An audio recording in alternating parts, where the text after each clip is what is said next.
Hello and welcome to Projector, and on this episode, Benedict Cumberbatch's Doctor Strange discovers his destiny as the Sorcerer Supreme in this Marvel adventure. Stephen Strange, played by Benedict Cumberbatch, is a brilliant but arrogant neurosurgeon whose life is shattered when his hands are severely damaged in a car crash. Strange is desperate to do anything to heal his injuries, with his quest ultimately bringing him to Kamar-Taj in Kathmandu and the Ancient One, played by Tilda Swinton, where he becomes aware of magic, other dimensions, and the multiverse. As Strange trains with her, he learns that she, along with Chiwetel Ejiofor's Baron Mordo and Benedict Wong's Wong, defend Earth from magical threats, such as the one from her former student Kai Silius, played by Mads Mikkelsen, who plans to sacrifice the planet to the dark dimension. Since the late 80s, numerous filmmakers have tried and failed to bring Doctor Strange to the big screen. Despite there being a 1970s TV pilot and later an animated feature, Doctor Strange is one of Marvel's lesser-known heroes, and one of the most out there in terms of his powers and mythology, owing to his 60s creation, which makes him very difficult to adapt to the screen in a way that will connect with mainstream audiences. Some attempts actually got fairly close, but were usually shut down over budgetary concerns. Strange's powers over multiple dimensions and magic and illusion, they call for extensive special effects in ways that I don't think the technology has really caught up with until relatively recently. But with that being said, even Marvel themselves were having trouble integrating this character into the fold. That's why he's been introduced relatively late into the MCU. But eventually it comes to the screen, helmed by director Scott Derrickson, and he co-writes with C. Robert Cargill. They're the team behind Sinister, and Derrickson is a self-confessed fan of the character. But the question is Marvel going to be successful in bringing this character to the screen? He's seen as relatively a big gamble, although we were saying that about Guardians of the Galaxy, and look where they are now. One of the key decisions that would determine whether or not this is a success is who do you cast in the title role, and for my money, Benedict Cumberbatch is spot on. Dr. Stephen Strange is another one of Cumberbatch's brilliant but challenging geniuses. You can see right from the outset that huge intellect behind his eyes and his surgical mask, but also an even greater ego and vanity that after his accident crystallises over into bitterness. Cumberbatch's performance, particularly with his American accent, it almost reminded me of Hugh Laurie in House. At times the movie feels like a very strange episode of House and he discovers magic. But in many ways that's the right way to play this character. We meet Strange at the beginning of the film, and it appears that he is the master of his own domain. He is very rich, very successful, he is fantastic at his job, but he feels that he is unappreciated purely because he doesn't feel like he's being personally recognised. His world is very much centred around him, so once his job is taken away because of his injuries, he has nothing to fall back on, and he just ends up peering inward, essentially. And it's a difficult role for any actor to play because the character undergoes this huge change across the movie. He's got this massive arc, and he starts out in a very different place from where he is at the end of the movie. He is, at the start of the film, someone who is a deep realist. He doesn't believe anything beyond what he can see. And then suddenly he's transported into something that he barely even comprehends, let alone understands. And you can tell that he's really engaged with the character and his transformation across the film. And while I say these films are a risk in the same way that maybe Ant-Man was, Marvel have pretty much got them down to almost a checklist of what they know audiences expect out of them. So you've got the big action set pieces, you've got their trademark humour, but you've also got the continuity and mythology that feeds into the other films in the universe, and Doctor Strange fits all those criterias. In other Marvel movies, especially the lesser ones, there is a feeling that they are bowing down to formula, and Doctor Strange occasionally has to fight that battle within itself, because again, this is an origin story, and and I've made plain that origin stories are a little bit stale by this point because they have certain beats that they need to hit. And for the first 2/3 of Doctor Strange, it does feel like we're on very familiar ground. There are certain parallels to be made, especially with something like Iron Man, for example. Strange and Tony Stark are actually quite similar characters in certain respects. They both are brilliant people that end up being humbled in some way, and they have a life-changing experience after that as they try to atone themselves in some way. It definitely hits on familiar plot beats if you've seen a number of these movies. However, there is enough here that feels new and different that manages to make it not feel old hat. There is some fresh elements here, especially with regards to magic, and I think in some ways that is a conscious decision on the filmmaker's part, that they're trying to make the story relatively simple and straightforward because of what they have to introduce in this movie. They have to introduce the concept of magic. They have to link together the multiverse that has been set up through the last several MCU films, and then we have to bring in all these elements from Doctor Strange's universe that would feel quite alien to a lot of viewers. And I do admit that as someone who hasn't really read Doctor Strange and is not hugely familiar with the character, aside from having watched the 1970s TV pilot, it is difficult to try and get into this world in some respects, trying to learn all the names of all these things. And you can see a version of this movie that could have gone very wrong. It could have delved headfirst into this and the audience could have just straight up rejected it. They've made a really canny choice that almost feels like a standalone feature to a certain extent. Yes, there is a token mention of the Avengers. Yes, there's the end credit scenes that we've come to expect from these movies. And of course, you know, there is talk of Infinity Stones, which have been going through all these Phase 3 movies. But even with those there, they're not really focused upon that much. It feels like they very much wanted to focus on Doctor Strange, and that's a wise decision. But my bugbear with the Marvel movies and their characterization is that it sometimes feels like people are only there because they need to fulfill certain roles in the plot, or they're being set up for future installments in the MCU. Take Chiwetel Ejiofor, for example. A great actor. He's probably one of my favourites. But he's not given a lot to really play here, despite having ample screen time. He's the most loyal student of the Ancient One. He's very devoted to her teachings, and he helps train Strange. And later in the movie, he has a crisis of faith. But honestly, it feels like his character's only there for Strange to tag along with, and because they're setting him up for future movies. It feels like he's a placeholder character to a certain extent. But Rachel McAdams is the embodiment of this. She gets a really thankless role in this movie. You think that she's going to be pivotal, but really she's very much secondary. She plays Christine, Strange's former flame / love interest. They get separated because of his hostility that he takes out on her. She isn't really seen again until about halfway through the movie, when the film decides that it's going to slow itself down. It's maybe getting a little bit too weird and it needs to ground itself back again, so it goes back towards this character in New York.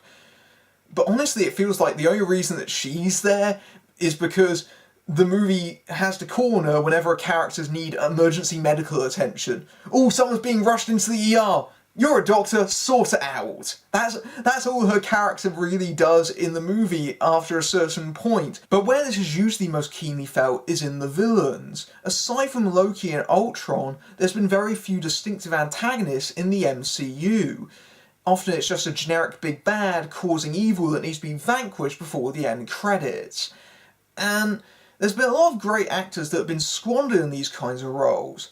I don't think that's entirely the case with Mads Mikkelsen. It's not a completely fleshed out character still, but there is a little bit more to Caecilius than the usual kind of stock villains. And I think that's partly because of the way that they add symmetry to him and Strange, as they're both students of the Ancient One, and once they get down to talking, they realise that their opinions aren't really that different from one another. It's merely the ways that they go about it, and that enriches Stranger's arc. And I think Mikkelsen himself, he brings a lot more presence to this role than you would normally see out of something of these kinds of movies. And I think that's purely because of his experience in playing these kind of roles like the Sheaf or on Hannibal. He understands how to make the character memorable, even though he's not given nearly enough screen time to do that, and the script underserves him because it becomes increasingly clear that he's more of a subordinate than a major threat. Despite his own massive powers, it's clear that he's more of a servant to some darker evil. There is, however, a major exception to the secondary cast, and that's Tilda Swinton. I know her casting provoked a lot of controversy, and understandably so.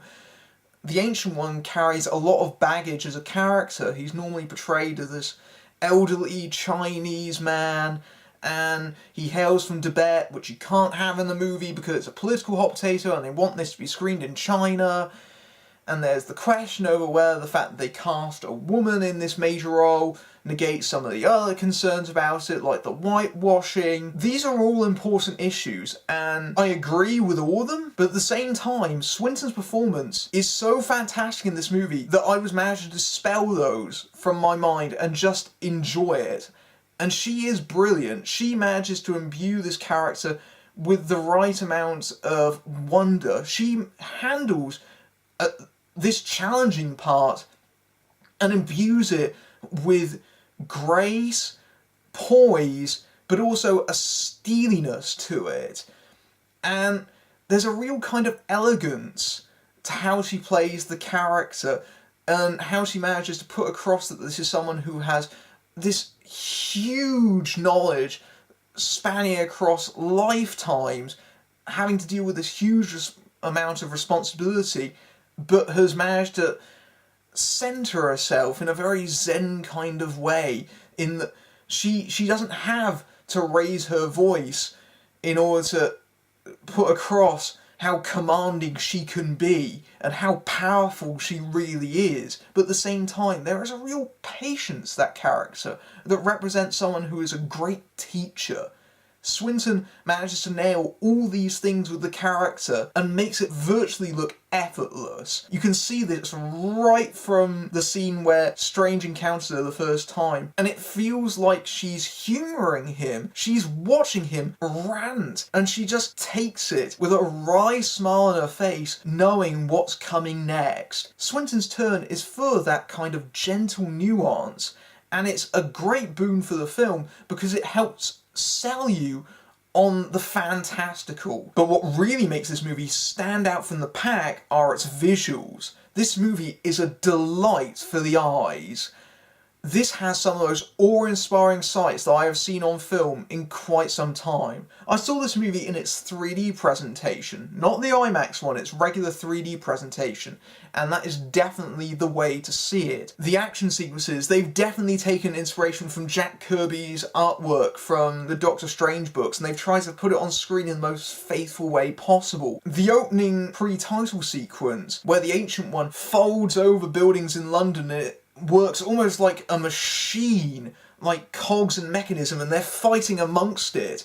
That is fantastic by itself, and that is merely an hors d'oeuvre to what is going to happen later in the movie, as buildings just flop around. There's a lot of the Inception trick of cityscapes bending in on themselves, but then this takes it to a whole other level. There are action sequences where corridors extend beyond themselves and then contract, and just pure invention. And the fact these action sequences are so complicated, it forces Derrickson and Cargill to be smarter with their action beats. And it's remarkable just how clear they are, considering how mind-boggling they are when you try to describe them afterwards. Especially because there are several action sequences that take place on multiple planes at the same time. You've got characters that are on the physical plane, and then above that you've got characters fighting in the astral plane, and what's happening up there is affecting what's happening down below, and somehow it still manages to be coherent. And when I say it forces him to be clever, I mean that especially in regards to the third act, where it starts subverting some of your expectations of this kind of movie.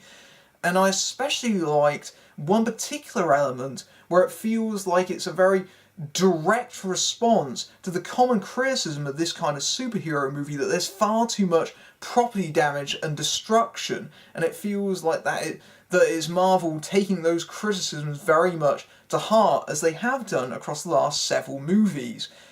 But Derrickson and Cargill, they also remember that the character's main asset is not simply his powers, and it's not simply all about action, but it's also about intelligence. That is his main strength, and that figures prominently in the end of the movie. Even with all the eye-popping visuals, there is a sense that Derrickson is slightly holding back, knowing the character can go into much weirder and wilder territory, that this feels very much like a gateway towards. And given the success they've had in pulling this off, I am fully in favour of seeing future instalments with this character that delve headlong into the borderline psychedelic. And I think among the MCU movies, this is really feels like it has a unique identity. It's a solid addition because of the reality bending that's involved in all of this. It feels different from what we've seen elsewhere in this universe. And if this kind of oddity rubs off on the rest of the MCU, that would be a major plus. I want to see a big helping of Strange in the Marvel Universe. Doctor Strange is another successful Marvel adaptation in spite of its challenging source material. That should almost come as no surprise, as Marvel has practically got these films down to a well-oiled machine. Benedict Cumberbatch is a strong choice as the narcissistic but gifted title character, while Tilda Swinton adds a welcome amount of wisdom and grace to the Ancient One. But as usual, it feels like some actors are underutilised because character falls secondary to the plot, especially Rachel McAdams' love interest. The story itself is largely a familiar origin tale, but it's greatly enlivened by the fantastic visuals and special effects, and the filmmakers turn the action set pieces into eye-popping delights that are hugely inventive and crazily ambitious. Although it sets up and connects other MCU films, it works well as a standalone piece, and despite the fact that casual fans might not keep up with the mythology, they'll be dazzled by the tricks the good Doctor has. Coming up soon, Michael Pena and Alexander Skarsgård are unorthodox cops in War on Everyone. We discover the world of trolls, and a man fights for his dignity in Ken Loach's I, Daniel Blake. But until then, I'm Matthew Buck, fading out.